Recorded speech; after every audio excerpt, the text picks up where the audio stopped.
Hi, this is Sugat Shivsharan. Okay, I'm a senior test engineer. I'm here for the CP backed training and examination certification basically.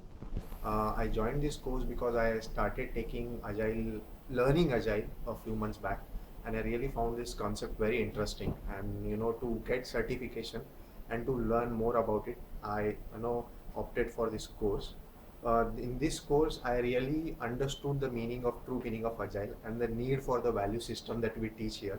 Okay, and we were adopting some practices in Agile, but now I think I can go back to my team and implement those practices, because I feel from my heart that these practices, especially in our team, can make a really good difference.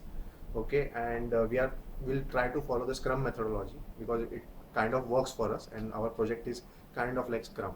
Okay, regarding this training, I felt that it was really good that the value system was covered. Okay, because once you have the value system in place, rest of is just theory. But I also feel that if the person is not having a knowledge of agile, specifically Scrum framework, that should have been taught a little bit detail, like because a lot of questions in the exam were about Scrum, details of the Scrum. So those Scrum part, if could have been taken in more detail, that would have been better. Sure. But again, given the constraint of time, I would rather suggest that the value system, explaining the value system was better than taking up the theory, because theory can be read up. Or intimate the people that please read up Scrum, so that they less time is spent on theory and more time is spent on learning about the agile methodology. That's it. Thank you very much.